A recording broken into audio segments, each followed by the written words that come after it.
ಮತ್ತೊಮ್ಮೆ ಚಾಚೂಡ ಸುದ್ದಿ ನೋಡ ವಿಶೇಷ ನಮ್ಮ ಕಡೆ ಸುದ್ದಿಗೆ ಸ್ವಾಗತ. ಚಿತ್ರನಟಿ ಪೂಜಾ ಗಾಂಧಿ ಇವತ್ತ ಬಿಜಾಪುರದಾಗ ಏಡ್ಸ್ ವಿರುದ್ಧ ಜನಜಾಗೃತಿ ಅಭಿಯಾನದಾಗ ಭಾಗಿಯಾಗ್ಯಾರ. ಮನೆ ಮನೆಗೆ ಹೋಗಿ ಪೋಸ್ಟರ್ ಅಂಟಿಸಿ ಜಾಗೃತಿ ಮೂಡಿಸಿ ಹೆಣ್ಮಕ್ಳಿಗೆಲ್ಲ ತಿಳಿಸಿ ಹೇಳಿದ್ರು. ಫೆಬ್ರವರಿ 6ನೇ ತಾರೀಕಿನಿಂದ 12ನೇ ತಾರೀಕಿನ ತನಕ ಬಿಜಾಪುರ ಮತ್ತು ಬಸವನ ಬಾಗೇವಾಡಿ ತಾಲೂಕಿನಾಗ ಈ ಅಭಿಯಾನ ನಡೀತೈತೆ ಅಂತ.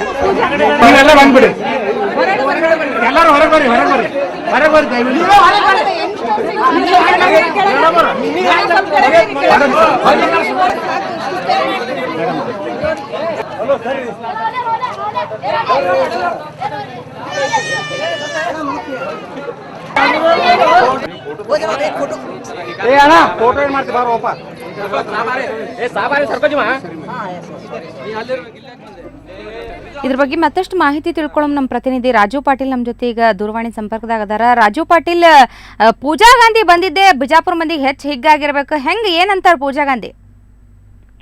ಬಿಜಾಪುರ ಮಂದಿಗಂತೂ ಬಾಳ ಹಿಗ್ಗಾಗಿತ್ತು. ಈ ಪೂಜಾ ಗಾಂಧಿ ಬಂದಿದ್ದೆ ಯಾಕಂತಂದ್ರ ಬಿಜಾಪುರ ಜಿಲ್ಲಾಡಳಿತ ವಿವಿಧ ಸಂಘ ಸಂಸ್ಥೆಗಳ ಸಹಯೋಗದಾಗ ಇವತ್ತಿಂದ ಫೆಬ್ರವರಿ 11 ತನ ಬಿಜಾಪುರ ಮತ್ತು Basavana Bagewadi ತಾಲೂಕಿನಾಗ AIDS HIV prevention ಮಾಡೋಕ್ಕೋಸ್ಕರ ಜನಜಾಗೃತಿ ಒಂದು ಆಂದೋಲನ ಹಮ್ಮಿಕೊಂಡಿತ್ತು. ಈ ಆಂದೋಲನಕ್ಕೆ ಚಾಲನೆ ನೀಡಕ್ಕೆ ಪೂಜಾ ಗಾಂಧಿ ಬಂದಿದ್ಲು ಮತ್ತು ಚಾಂದನಿ ಹಾಲ್ನಾಗ ಅದಕ್ಕಿನ ಸಮಾರಂಭ ನಡೀತು. ಅಲ್ಲಿ ಚಾಲನೆ ನೀಡಿದ ನಂತರ ಅಲ್ಲೇ ಇರ್ತಕ್ಕಂಥ ಚಹಾ ಪೇಟೆಗಳು ಮನೆ ತೆರಳಿ ಪೂಜಾ ಗಾಂಧಿ ಏಡ್ಸ್ HIV ನಿಯಂತ್ರಣ ಮಾಡೋಕ್ಕೋಸ್ಕರ ಪ್ರಚಾರ ಮಾಡಿದ್ಲು. ಮಂದೆಲ್ಲ ಬಾಳ ಹಿಗ್ಗಾಗಿದ್ರು. ನಮ್ಮ ಮನೆ ಬಾ ಚಹಾ ಕುಡಿವ ಯವ್ವ ಅಂತ ಹೇಳ್ಬಿಟ್ಟು ಕರಿತಿದ್ದಂತರು ಸಾಮಾನ್ಯ ಆಗಿತ್ತು.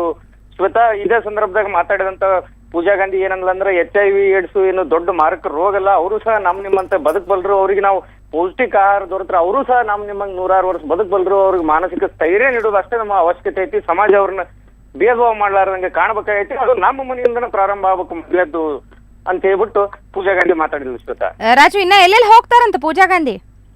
ಪೂಜಾ ಗಾಂಧಿ ಇಲ್ಲೆಲ್ಲ ನಾನು ಬೆಳಗಾವಿ ಜಿಲ್ಲಾಕ್ಕೂ ಹೋಗ್ತೀನಿ, ಅಲ್ಲೂ ಪ್ರಚಾರ ಮಾಡ್ತೀನಿ. ರಾಜ್ಯಾದ್ಯಂತ ಒಟ್ಟು ಇದೇನು ಸಾಮಾಜಿಕ ಪೀಳಿಗೆ ಐತಿ, ಇದು ನಿರ್ಮೂಲನ ಆಗ್ಬೇಕು. ಎಲ್ಲರಿಗೆ ಮೊದಲ ಅಗತ್ಯತೆ ಏನೈತೆ ಅಂದ್ರೆ ಜಾಗೃತಿ ಮೂಡಿಸ್ಬೇಕಾಯ್ತಿ. ಈ ಜಾಗೃತಿ ಮೂಡಿಸಕ ನಾ ಇಡೀ ರಾಜ್ಯಾದ್ಯಂತ ಅಡ್ಡಾಡ್ತೀನಿ. ಅದಕ್ಕೆ ಪ್ರಥಮವಾಗಿ ಇವತ್ತು ಬಿಜಾಪುರದಾಗ ಚಹಾ ಪೇಟೆ ಅಲ್ದ ಬೇರೆ ಏರಿಯಾಗಳು ಸತ್ಯಕ್ಕೆ ಮನೆಗೆ ತೆರಳಿ ನಾ ಇದು ಪ್ರಚಾರ ಮಾಡ್ತೇನೆ ಅಂತ ಹೇಳಿದ್ರು ಸರ್. ರಾಜು, ಮಂದಿ ಇಂಥ ಪರಿ ಪೂಜಾ ಗಾಂಧಿಗೆ ನೋಡಿ ಹಿಗ್ಗಾಗಿದ್ದಕ್ಕ ಪೂಜಾ ಗಾಂಧಿ ಏನ್ ಹೇಳಕತ್ತಿ? ಬೆಂಗಳೂರಿನಾಗ ಸುತ್ತಾಡೋದಕ್ಕೂ ಬಿಜಾಪುರ ಕಡೆ ಆ ಕಡೆ ಸುತ್ತಾಡೋದಕ್ಕೂ ಬಹಳ ವ್ಯತ್ಯಾಸ ಇರ್ತೈತಿ, ಏನಂತಿದ್ರು? ಹೌದು ಶ್ವೇತಾ, ನಾವು ಬೆಂಗಳೂರಾಗ ಅಂತಂದ್ರೆ ಸಾಮಾನ್ಯ ಆಗಿರ್ತೈತೆ ಅವ್ರಿಗೆಲ್ಲ ನಟಿಯರ್ ನೋಡಿ.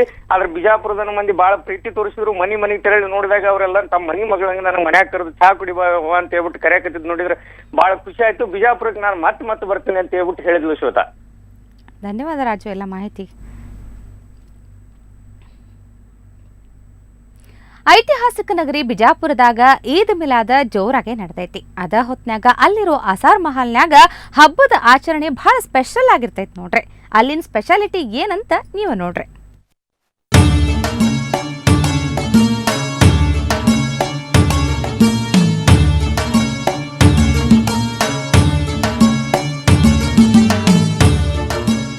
ಇದು ನೋಡ್ರಿ ಬಿಜಾಪುರದಾಗಿರೋ ಅಸಾರ್ ಮಹಲ್. ಇದ್ರ ಮುಂದ ಒಂದು ದೊಡ್ಡ ಹೊಂಡ ಐತಿ. ಈದ್ ಮಿಲಾದ್ ಹೊತ್ನಾಗ ಇಲ್ಲಿನ ಸಡಗರ ಹೆಚ್ಚಾಗಿರ್ತೈತಿ. ಅದಕ್ಕೆ ಕಾರಣನೂ ಐತಿ. ಸುಮಾರು 1940ರೊಳಗ ಇದನ್ನ ಕಟ್ಸ್ಯಾರ.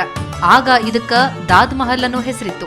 ಆದಿಲ್ ಶಾಹಿ ರಾಜರು ಇಲ್ಲೇ ನ್ಯಾಯ ಬಗೆಹರಿಸ್ತಿದ್ರಂತ. 1649ರಾಗ ಮೀರ್ ಅಲಿ ಸಂದಿನಿ ಅನ್ನೋ ಪರ್ಷಿಯನ್ ಪ್ರವಾಸಿಗ ಇಲ್ಲಿಗ್ ಬಂದಿದ್ನಂತ. ಅವನ ಹತ್ರ ಮೊಹಮ್ಮದ್ ಪೈಗಂಬರ್ ಕೂದಲಿದ್ದವಂತ. ಕೂದಲಿದ್ದ ಪೆಟ್ಟಗಿನ ಅವನು ರಾಜಾಗ ಕಾಣಿಕೆ ಕೊಟ್ಟಿದ್ನಂತ. ಆ ಪವಿತ್ರ ಪೆಟ್ಟಿಗಿನ ಇದ ಬಿಲ್ಡಿಂಗ್ ನಾಗ ರಕ್ಷಣಾ ಮಾಡಿ ಇಟ್ಟಾರಂತ. ಶೇಖ್ ಮೀರ್ ಹಮ್ದಾನಿ ಅವರು ಸೆಕೆಂಡ್ ಇಬ್ರಾಹಿಂ ಆದಿಲ್ ಶಾ ಕಾಲದಲ್ಲಿ ಬಿಜಾಪುರ ತಂದಿದ್ದರು. 2 ತಂದಿದ್ರು, ಒಂದು ಇಲ್ಲಿ ಬಿಜಾಪುರದಲ್ಲಿ ಇದೆ, ಮತ್ತೊಂದು ಹಜರತ್ ಬಾಲ್ದಲ್ಲಿ ಇರುತ್ತದೆ. ಆದ್ರಿಂದ ಇದು ನಮ್ಮ ಖಾನ್ದಾನದಿಂದ, ಮುಷಿಫ್ ಖಾನ್ದಾನದಿಂದ ಕೀಲಿಕಾಯಿ, ಕೋಣೆ ಕೀಲಿಕಾಯಿ ನಮ್ಮ ಕೈಲಿ ಮುತ್ತ ಅಜ್ಜಂದ್ರಿಂದ ಕಾಲದಿಂದ ನಮ್ಮ ಕಾಲದಿಂದ ಬಂದು ನಾವು ಈ ಕೋಣೆಯನ್ನು ಯಾವಾಗಲೂ ಈದ್ ಮಿಲಾದ್ 12ನೇ ಉರ್ದು ತಾರೀಕಿಗೆ ಇಲ್ಲಿ ಬಿಚ್ಚುತ್ತೇವೆ ಸಂಜೆ. ಪ್ರತಿ ವರ್ಷ ಈದ್ ಮಿಲಾದ್ ಹೊತ್ನಾಗ ಮಾತ್ರ ಪೈಗಂಬರ್ ಕೂದಲಿರೋ ಪೆಟ್ಟಿಗೆ ದರ್ಶನ ಆಕೇತಿ. ಅದನ್ನ ನೋಡಾಕ ಸಾವಿರಾರು ಮಂದಿ ಬರ್ತಾರ. ಇಲ್ಲಿ ಮ್ಯಾಣಬತ್ತಿ ಹಚ್ಚಿಟ್ಟು ಪ್ರಾರ್ಥನಾ ಸಲ್ಲಿಸ್ತಾರ. ಆದ್ರ ಪೆಟ್ಟಿಗೆಯೊಳಗಿರೋ ಕೂದಲನ್ನ ಪಂಚ ಕಮಿಟಿಯವರು ಮಾತ್ರ ನೋಡಾಕ ಅವಕಾಶ ಐತಂತ. ಇನ್ನೊಂದು ವಿಶೇಷ ಅಂದ್ರ ಈ ಮಹಲ್ನಾಗ ಹೆಣ್ಮಕ್ಳಿಗೆ ಬರಾಕ್ ಬಿಡಂಗಿಲ್ಲ. ಆದ್ರ ಹೆಣ್ಮಕ್ಳು ಗಂಡು ಮಕ್ಳು ಎಲ್ಲಾರು ಹೊಂಡದಾಗ ಹಾಳಿನಿಂದ ಮಾಡಿರೋ ದೋಣಿ ಬಿಟ್ಟು ಹರಕಿ ತೀರಿಸ್ತಾರ. हमें देखो हमारे पैगंबर हैं, बड़े पैगंबर हैं, उनको हमें नियत करते हैं, हमारी नियत के हमें मुराद मांगते हैं, हमारी मुराद पूरी हुई तो हमें ये सब जहाँ छोड़ते हैं, ऐसा है। ಕಾಶ್ಮೀರದ ಹಜರತ್ ಬಲ್ ದರ್ಗಾ ಬಿಟ್ರ ಬಿಜಾಪುರದ ಅಸಾರ್ ಮಹಲ್ನಾಗ ಮಾತ್ರ ಮಹಮ್ಮದ್ ಪೈಗಂಬರ್ ಕೂದಲು ಅದಾವಂತ. ಹಿಂಗಾಗಿ ಅಸಾರ್ ಮಹಲ್ನಾಗಿರೋ ಪವಿತ್ರ ಪೆಟ್ಟಿಗೆ ನೋಡಾಕ ಸಾಕಷ್ಟು ಮಂದಿ ಬರ್ತಾರ. ಇಲ್ಲೇ ಈದ್ ಮಿಲಾದ್ ಆಚರಿಸಿ ಖುಷಿ ಪಡ್ತಾರ. ಕ್ಯಾಮರಾ ಪರ್ಸನ್ ಸಂಗಮೇಶ್ ಕೂಡ, ರಾಜು ಪಾಟೀಲ್, ಸುವರ್ಣ ಸುದ್ದಿವಾಹಿನಿ, ಬಿಜಾಪುರ. ಹುಬ್ಬಳ್ಳಿ ಅನಾಥ ಮಕ್ಕಳ ಕಲ್ಯಾಣ ಕೇಂದ್ರದಾಗ 32 ಅನಾಥ ಮಕ್ಕಳ ಜನ್ಮ ದಿನಾಚರಣೆ ನಡೆಯಿತು. ಸೇವಾ ಭಾರತಿ ಟ್ರಸ್ಟ್ನ ಮಾತೃಛಾಯಾ ಬಾಲ ಕಲ್ಯಾಣ ಕೇಂದ್ರದಾಗ 20 ಹುಡುಗಿಯರು ಮತ್ತು 12 ಹುಡುಗರದಾರ. ಮಹಿಳಾ ಮಂಡಳಿ ಸದಸ್ಯರು ಪುಟಾಣಿ ಮಕ್ಕಳಿಗೆಲ್ಲ ಆರತಿ ಮಾಡಿ ಬಾಳ ಬಂಗಾರ ಆಗ್ಲಂತ ಹರಿಸಿದ್ರು. MP ಪ್ರಹ್ಲಾದ್ ಜೋಶಿ ಮುದ್ದು ಮಕ್ಕಳಿಗೆ ಕೇಕ್ ತಿನ್ನಿಸಿ ಒಳ್ಳೇದಾಗ್ಲಂತ ಹಾರೈಸಿದ್ರು. ಹಿಂಗ ಇದೇ ಮೊದಲ ಸರ್ತಿ ತಮ್ಮ ಹುಟ್ಟುಹಬ್ಬ ಆಚರಣೆ ಮಾಡಿದ್ ನೋಡಿ ಮಕ್ಕಳಂತೂ ಬಹಳಷ್ಟು ಖುಷಿ ಪಟ್ರು.